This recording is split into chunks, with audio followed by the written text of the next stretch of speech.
And we're on air. Greetings, everyone. Welcome to the first 2017 committee meeting for the JavaScript Society of New Zealand. We have a bunch of people here, the normal crew. Owen is running a bit late, so I'm just temporarily going to chair the meeting. And I think the only absent is Samson. Is that right? Oh, here he is. Yeah. Oh, there's Owen. Right in the nick of time. Hello. So with that, I'm going to hand over the chair to Owen. Hello. And drop him in cold. Hello, everybody. I haven't started anything yet. Basically, just saying hello. Yeah. I'll put myself on mute. Oh, by all means, you can chair. Otherwise, I can carry on going. I'm happy if you chair because I've got a really rubbish internet connection, so I think I'll probably drop out. Okay.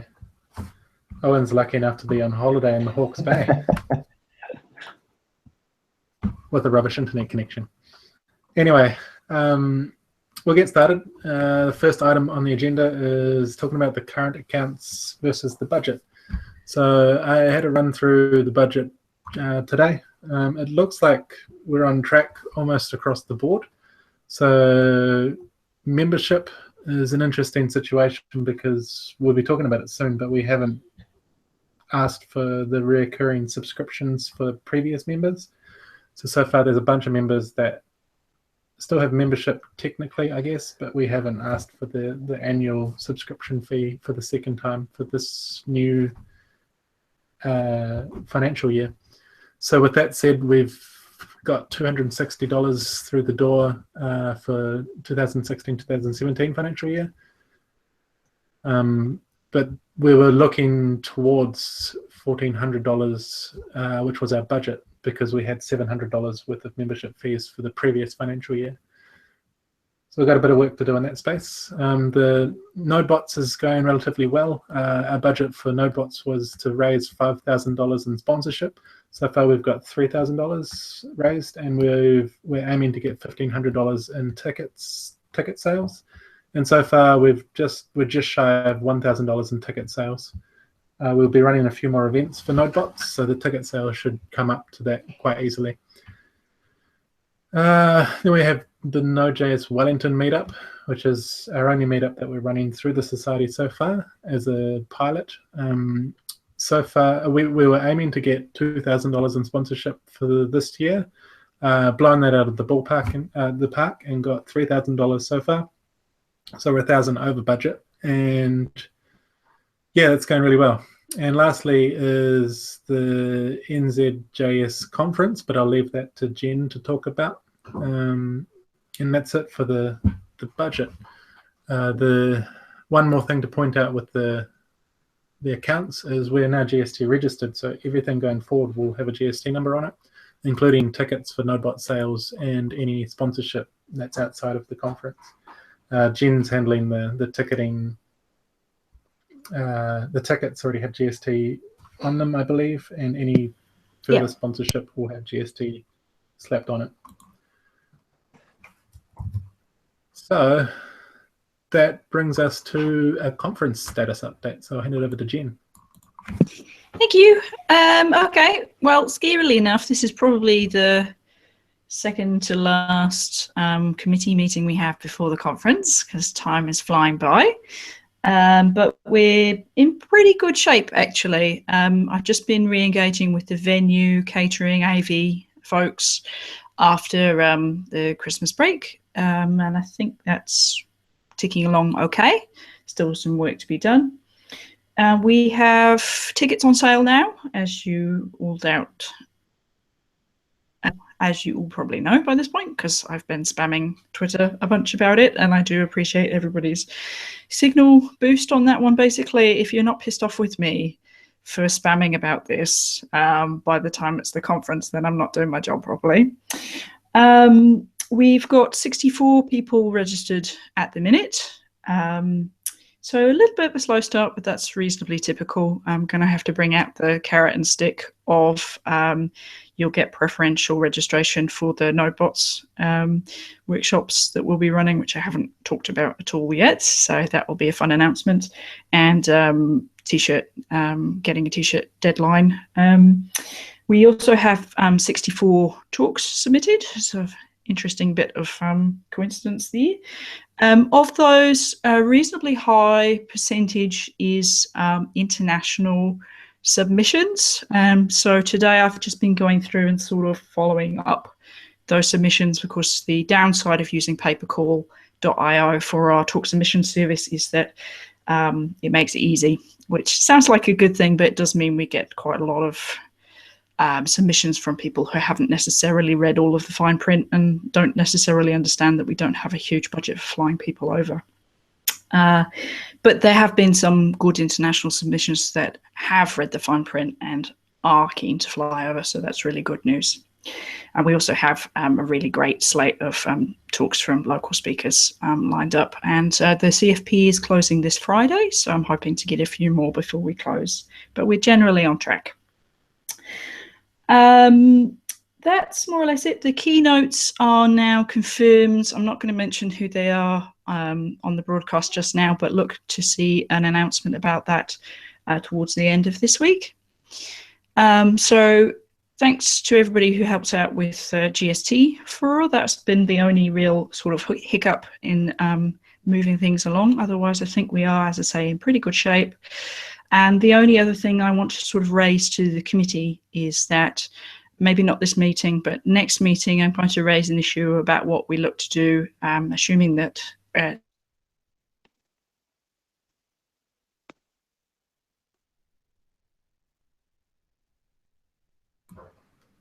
Whoops. Has everyone else lost Jen? Yeah, she's frozen in space and time. Just before she heard. Sorry, we just missed that last bit, Jen. Oh, I was just about to say, does anybody have any particular questions they wanted to ask? We missed a bit before that. What right. you were going to announce? Yeah, that's true. I was going to ask that we probably need to start thinking about next year. So it's always been my plan that we would move between cities on different years, but that obviously requires people to step up. And so the committee can probably offer some guidance to people that are potentially interested. And I'd like to talk about that a bit more at the next committee meeting. Cool. I won't mention exact figures, but looking at the budget, you've raised over your budgeted sponsorship figures. So nice. Yeah, it's going good. I think we need one more silver sponsor, and I have a couple of leads for that. But I think that we are aiming to break even, which is obviously what we intend to do with conferences of this sort, with maybe a little margin for error. So I'm feeling pretty good about the sponsorship. Cool. Yeah, and also just there's two things I want to just comment on. Obviously, ticket sales. From all the conferences I've run and all the events I've run, they always ramp up towards the end. So the number that we've got through quite now already is pretty good. So really well done on that. The second point is whether we want to do anything around the JavaScript Society itself and AGM or something around the conference itself, seeing as we'll probably have a whole bunch of our members in attendance. It will probably be worth doing some of the paperwork where we need people in the same room during the conference, but we can raise that afterwards. So that's cool. So well done, Joe. Cool. Moving on. Next item in the agenda is the website rebuild. So I'll hand it over to James. Yeah, sure. So this is actually I think it's in a good state that we can totally just push it live. I think it was quite a while ago that I was like, hey, can we get feedback? And I think everyone was kind of happy with it based on that I got no feedback. So I'm firstly, it'll depend that we just push it live, and that if there are things to change, then we can change it because of the power of the internet. So unless anyone else objects, That's currently up in Heroku. The JavaScript committee has access to it. I think Owen may have the username password somewhere, but that's all hooked up. I think it just isn't pointing onto a domain. We probably don't need to pass it as a motion, but I guess we still will. So, yeah. All in favor of just launching the website live? Aye. Aye. Aye. Cool. Then the only other thing that comes after this is we've got a couple items down, which is I'll bring up again then, but about membership subscription, because that kind of ties in to the website in a way. But I'll save that till we get to that item in the agenda. Cool. Okay, so next on the agenda is memberships, but about the membership fee. So there was a GitHub issue 52 in the repo, and there's been some discussion around the price, where 35 being floated as the most popular. Does anyone want to talk about that, or have any strong feelings for or against it? I think my comment on there may have been the only comment that didn't say $35. And mine was, I like the thought of having it as cheap as we can while being sustainable, because I want it to be accessible to more people. But I think that everyone who is signed up as a member, it sounds like the difference of $15 is negligible. And everyone who would sign up for the society would pay 35 versus 20 anyway. And then also someone else had brought up that if we do pay a bit more, we can have a bit more cash and we can actually fund other people to be members who couldn't afford otherwise. Yeah, but that was my only comment. Like, I think I was the only one that was like, hey, cheaper, but everyone had very good reasons for putting it up at 35. On the proviso that we have the mechanism in place to fund the people that are in a position that need funding. I'm with you, James. I think it should be pretty cheap. And I think it was Jen that pointed out that the Python registration is $25 as well. Is that correct? Yeah, that's right. And that would be my favourite number. But we do have to think about rolling the GST into the price now. So that's an additional thing we do have to think about. Yeah. I may have missed this. Have we really clarified what people are getting for their money yet? A warm glow is the joking answer. But more seriously, I don't know that we need to offer too much in the way of concrete benefits, as long as it's cheap enough and that people can see that we are working in the background to work on things like meetups and conferences and education and all of those things, as long as people can see that we're doing stuff and not just sitting there. So, yeah, there was some talk a little while ago about offering things like money off. So, for example, Alex asked me a question a while back, could we knock some money off the ticket price for the conference if somebody is a member of the society?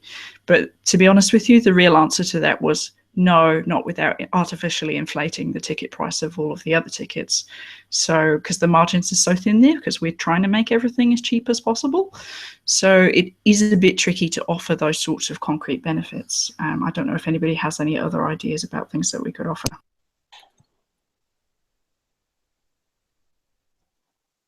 Yeah, at the moment there's opportunities for benefits for the society members haven't come forward, apart from just being part of the society. I do like the ideas of making sure that we can fund other ways of becoming a member without having to pay the full $35, whether it's a hardship fund, whether it's a diversity fund, whether it's just buy 2 memberships and give 1 away. Those are all very good ideas. They all work, but I don't think we can go $35 without having one of those. We just need to decide what it should be, what mechanism it should be. But I'm certainly not averse to $35 personally. It's not a bad price. It's just it does. I mean, I think any price locks people off from becoming a member. But then again, you don't have to become a member to get all the benefits at the moment anyway. So one solution would be to offer a student membership at, say, $5 and then a professional membership at 35. Yeah, I mean, The only problem is, as long as sorry, student doesn't necessarily mean tertiary student. So, you know, you can be a non-professional member wherein you aren't earning a huge amount of money, your adult education, or you just don't have the disposable income, let's put it that way. And we don't really want to exclude those people from feeling like they're part of the society. They certainly need to drive what we do. And that's the main thing, is making sure that our society is driven by more than just people who can afford a membership fee. cool. So the only Yeah, what if it was just have an option? Yeah, what if have an option with a lower, like $5 fee or something like this, because it shouldn't be free, but $5 just like a cup of coffee, and anyone can afford $5 a year. So it means that there's some step to become a member, some event in doing this. And it doesn't have to be a student, and we don't check if it's a student, not a student, unwaged, or anything like this. If a person needs this, if he or she wants to be a member, but chooses a $5, it means that she needs this $5 fee, not 35. If I can afford 35, I will choose 35. So, and there is no point in discussing student or not student. Some people who would love to be like, who tell other people that I'm a member but can't afford 35. There will just some option for this, like for funded option or something like this. I'm a fan of a step scale where it is, like you say, there's nothing at the moment where we're giving actual any real benefit apart from, yes, I'm part of the society. Why don't we go with, we want to have the default price is $20, $35, whatever it is, but then it's pay what you want above $5 until such a time where we can offer a concrete benefit to being a member of the society. I'd say that should be pretty easy with the Stripe API. I was just looking at that before. So it could be very similar to the Humble Bundle, where you just pick a slide and go, I want to donate this much, or I want to donate. Yeah, and if there are people who would like to donate more, they will be able to do this, like $70 a year, something like this. Why not? If I earn enough and I want to support this initiation, I would love to do it more. And if there's only 35 ticket like membership option, so this person can pay more if she would love to. So we have really some kind of scale of paying, and to let people know our expectation that's like full membership is like $35 we expect, but you can do from this to this, something like this. Cool. I think that's good enough to propose. So are we all in favor of having a sliding scale with the default of $35 and being able to peg it back to $5? Yeah, assuming that there ends up being no technical hurdles there, I'm in favour. Yeah, I'd agree. My only caveat to that is that it doesn't end up costing us money. There is a point there where the overhead of administering the fee, so whether it's the Stripe fee, whether it's GST, we end up actually not taking or not covering ourselves, if that makes sense. So if you take off the Stripe fee, you take off GST, and you end up with a negative sum after you take off the accounting time that has to be paid, then it actually becomes us subsidizing members anyway, which is fine, but we just need to be aware of that. So so I need to go and crunch some numbers just to make sure $5 is actually affordable. Okay, so we'll put that as the. We'll do this first before we can kick it off. Yeah, it should be as low as is negligible for society. So as long as we don't make a loss, then that's fine. Yeah, at a gut feeling, I'd imagine it would work similar to what we do with NodeBots, which is we have a ticket price, but you can discount it 100% if you want to. And generally, we get about 10% of people using that to their benefit. But it caters for itself because the other 80 to 90% is paid the ticket price. Yeah, totally. Yeah. No, it's all good. I just don't want to end up costing us more money because we've made a we made a boo-boo, essentially.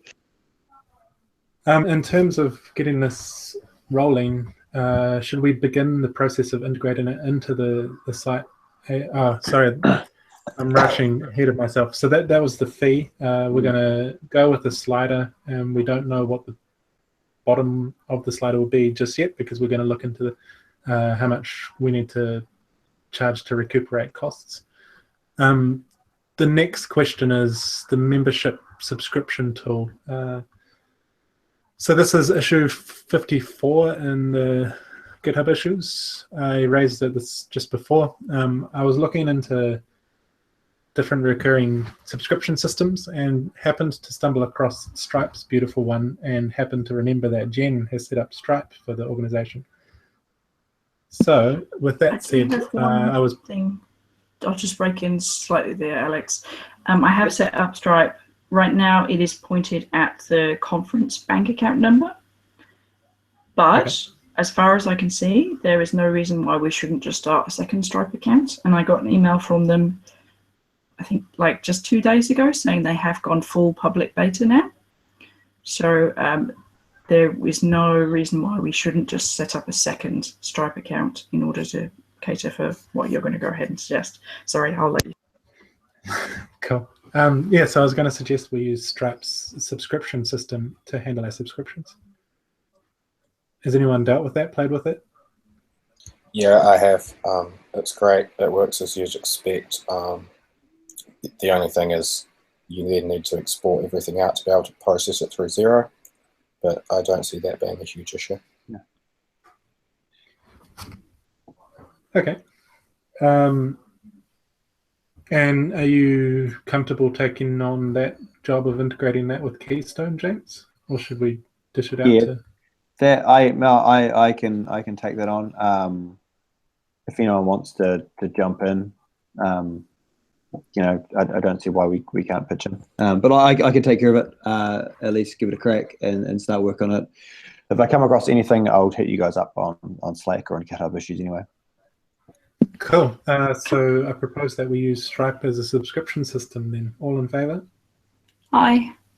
Aye. Cool. There is one thing I will say though, which is personally, I'd be really keen for this not to slow down launching the website. I'm hoping that we can get the website launched and then this comes later, as I'm really keen to have something to point out for the society. Cool. I'm keen for that too. Yes. And as a side, I believe I did a pull request to integrate PayPal into Keystone, James. So I don't know. You probably don't even want to look at it. I wouldn't. It's hideous. I did see that. I don't even think I looked at the code, but I did see you done that a while ago. Man, it must have been a while ago though. A long time ago. Yeah, that's right. Cool. So moving on, history on Slack. This is issue 47. The last thing said was Ryan has mentioned that if we want to get a not-for-profit status, we have to get the account owner to submit a form. It's in the GitHub issue. Owen, are you the account owner, or is that in a shared LastPass account? Yeah, it's in a shared account. It's a JavaScript New Zealand first sign-up account that I created the Slack channel with. Okay. So yeah, just jump into LastPass and it should have all the credentials there. Right. It's not really a human.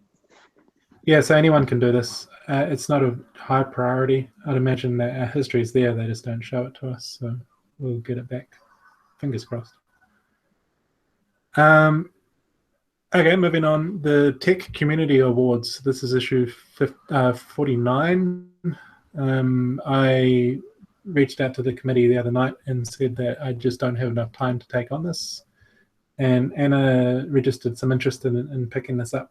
So did you need anything for me to hand over to you, Anna, on this? Or are you No, just some thoughts on it. If we want to do anything and combine it with JSConf. So, yeah, I think that'd be awesome. Yeah, it would be awesome. But just as a suggestion, I thought that we need to do something rather small. And if we have two nominations, like two categories, like for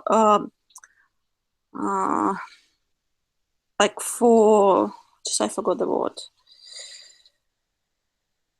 adding value for like participating in open source JavaScript projects. Just a word pop out from my head.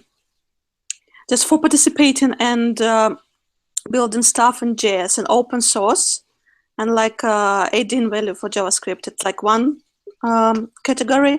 Another like for promoting JavaScript, for educating people about JavaScript. If we have just these two for a start, covering like big two main roles of any person in JavaScript, it would be nice, but the problem is technical side of it. So how we manage all this, how people can nominate other people, how we choose the winner. And there are some online tools for quick and free for voting. I didn't see anything quick for people to nominate themselves. So it's easy to make a list, to publish it, and to ask people to vote. But not quick search didn't show me anything that you can, that people can add their nominees somewhere in real time, and other people can see and vote and all the stuff. And easier way to do is when there's the kind of committee or group deciding who is the winner. But I personally don't like the idea that some group decides who deserves it or who doesn't. And so it's possible, but I will need help with the technical side, with just organize it, to spread the word, and to decide these key questions, how we do this with, like, people will vote, or we'll have a group of people deciding this, like, kind of committee. And if these two nominations are okay or not, do we look for some like money prizes from sponsors, or just something symbolic and something like this? So I don't know. What are your thoughts on this? I think the first point you made is awesome. The two categories sound fantastic. Totally on board with those. I have no idea about any nomination software or service. Has anyone else heard of any or used any? I just say that what you want to do is just get the ball rolling. So you want to create the award and make it as simple as possible for year one. I was wondering if, so we've got a couple of international keynotes coming over. Jen, is that right? Yeah, that's right. Wondering how willing they would be to be essentially a judging committee, where you then kind of, you don't get into this cliquey nature of it's New Zealand developers who all know New Zealand developers who all know each other. You get a bit of an outside group, and whether we can get people to nominate themselves with, or other people with, a bit of a blurb about why, and then maybe as a committee we can do research on the people and put those forward to a couple of judges, and they just, I mean, it's going to be picking out of a hat to a certain extent. Yeah. I'm pretty sure everybody's going to be really valuable, but you just want to make it technically very simple, and putting it out to a wide vote just becomes hard in terms of how many people do you want to vote, what's the turnout, is there a limit as to who can vote? By just having a couple of people you can talk to and say, hey, here's your nominations, pick one of them to win, and then they get the kudos of being voted for by some international people, I guess. But hey, that's only a suggestion. I do appreciate that having a committee is really awkward in terms of I had a thought about using speakers like keynotes and maybe some from like JavaScript Society in this commission. But then I thought that the idea is not, they don't know these people. It's when more people know about this person and what she or he is doing, and they like it and they vote, it means that the more this person has effect on the society. And can we shift it around in that case so that it's a vote by the attendees of the conference? And we give everybody a ping pong ball and put 4 bins with tape around them so no one can see how many votes everyone's got. And you can vote for the first day and a half, and then whoever gets it wins. And then it's a bit more anonymized. It's tied back to the conference. JavaScript New Zealand members have to keep going to the conference to be able to vote, etc.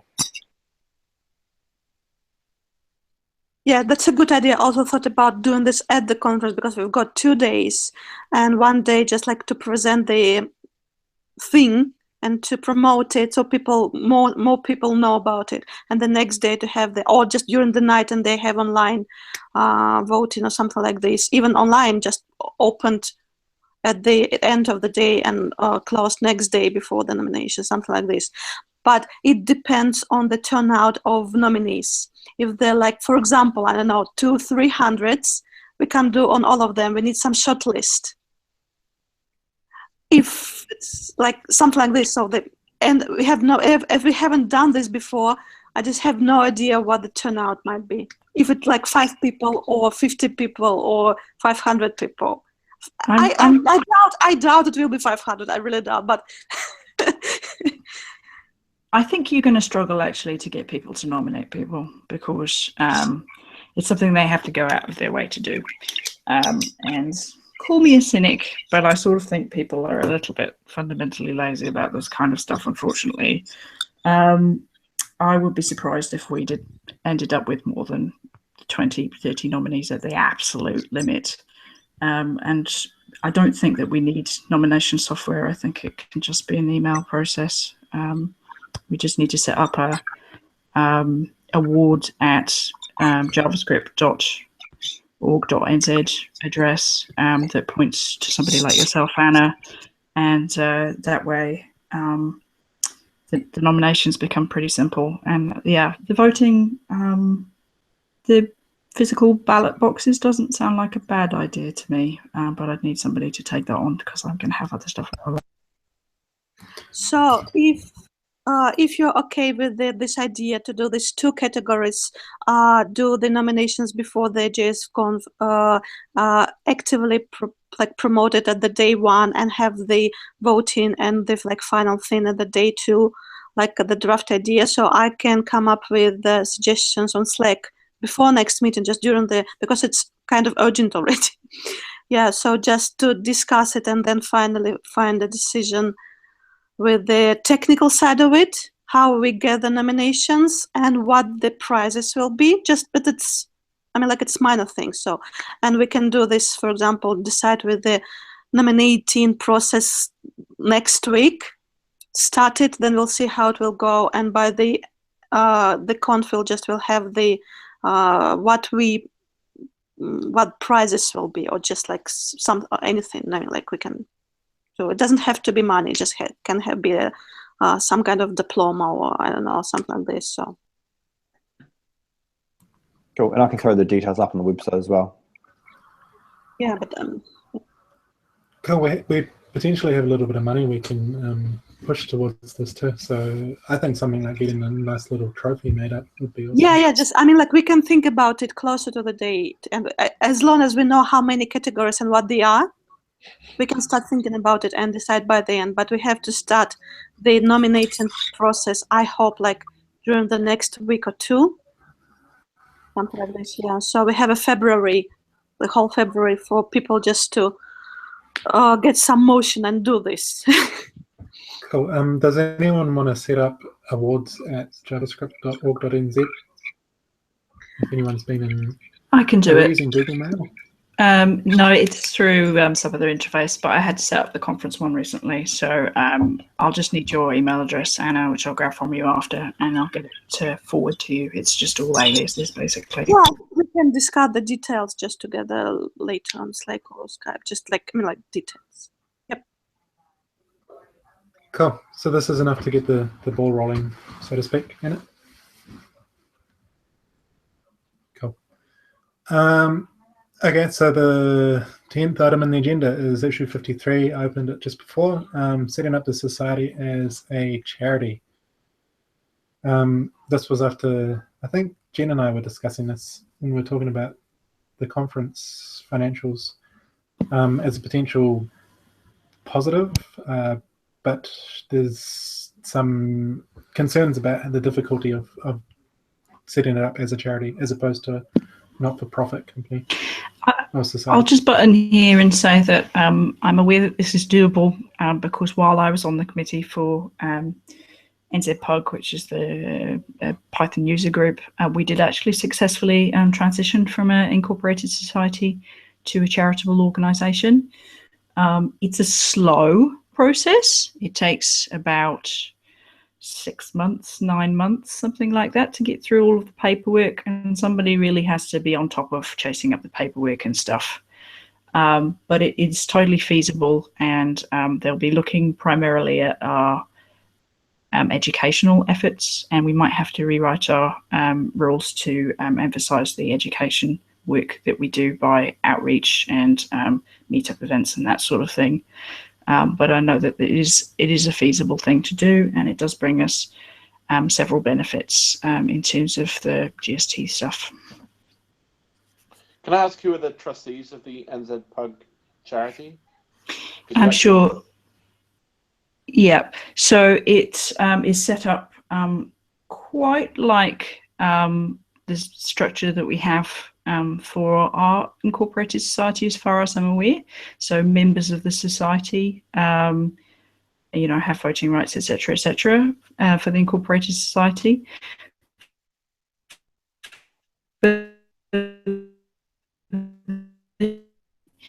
And the way that it's done is that the United Society become the officers of the charitable trust. And we do need to provide documentation about when those people joined the society and so on and so forth. So I think 3 people signed the documentation for that when we were going through that process, but they do need specific named people. Yeah, the onus on the trustees is that it's a lot more legal ramifications than just being a committee member on a society. There are legal ramifications around making incorrect decisions, doing stuff that's actually not charitable, can come back to bite you on the bum. I'm not against us being a charity. We're not organized enough at the moment in terms of running ourselves maturely, in my opinion, to go through all the paperwork. The charities office is hard to get through, let's put it that way. And we probably do need to take a little bit of legal advice on making sure we're fully compliant with charities law. And I honestly don't know the full benefits that we get beyond a bit of budget. So my vote would be not to at the moment, purely from other charities that I've gone through, like Summer Tech. It just took a long time. There was more maturity to the running of those societies. Yeah, that would be my only feedback. Yeah, I also got a question. What are the benefits being a charity? Two things, really. One is that I believe, and you shouldn't quote me for this, you should go and do your own research, because it has been a while since I've refreshed my brain on this. But particularly now that we have a GST code and we have to charge GST on things, we actually, for things that we are purchasing, we get full GST refunds, I believe, regardless of what our balance is, in terms of plus and minus there. But the main thing really is it's just a perception thing. So when you are asking companies for sponsorship and you can say you have charitable status, that goes a long way. I think companies get GST refunds on their sponsorship of us if we're a charitable organisation as well.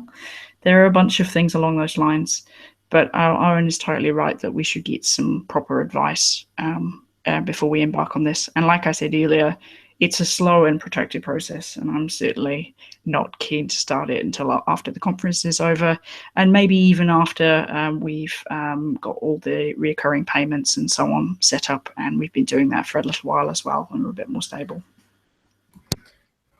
Cool. So with that said, I think we should just put this on ice for a while and then bring it back up.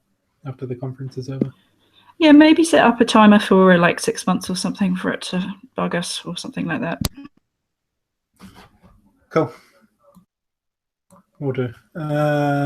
What's next on the list? So learning materials is issue 38, and I propose we also put this one on ice. It's not clear whether we have anyone really engaging with this or really wanting to pick this up and run with it. And there's books floating around, and that's about it. So it may not even be beneficial in doing it right now until we get more resources. We've already got the notebooks equipment, but we run that in our own way where people just request that they borrow the gear. We write it down in a Google spreadsheet, and Alf distributes it out to people in need of it, and that's working quite well. This was particularly around JavaScript education books. So yeah, I propose that we put this one on ice. Yeah, I approached it a few times on hosting a library.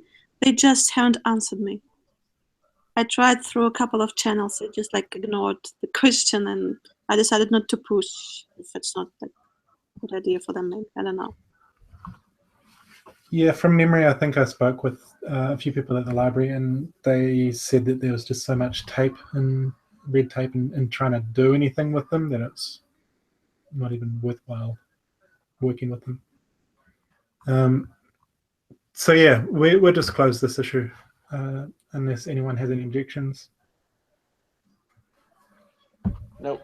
Oh, does anyone else have any other items they'd like to raise? Was there? Did we get onto corporate society sponsorship, which was just after setting up the society as a charity? Yes, completely skipped that one. So this is pertaining to two GitHub issues, number 46 and number 45. The first one outlays what we're offering, I believe. And the second one is sponsorship levels, so how much we're charging. They're posed as questions, and there's been quite a bit of discussion in each one. But we're about at the same point as we were last time we had a committee meeting, which was we can't figure out exactly what we're offering, and we're not certain on the levels on which we should charge because we don't know what we're offering. So does anyone have anything they'd like to add to this? Let's get the website up, have the conference, and come back to it once we've got a website where we can put sponsors' logos at a very minimum, I think. That sounds like a good idea. All in favour of putting this one on us until after the conference as well? Aye. Okay. Perfect. So I'd take it that no one else had any other items, since James's item was to refer to an item that I missed.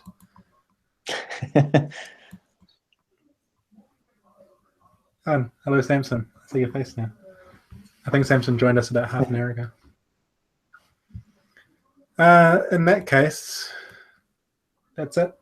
Thank you all for attending. We got through a lot. Cool. And we'll see you next time. Thanks, everybody. I'll have these minutes up in the next half an hour or so. Cool. Thanks, James. Take Take care, care, everybody. Take care, everybody. Later. Bye. Bye. Bye.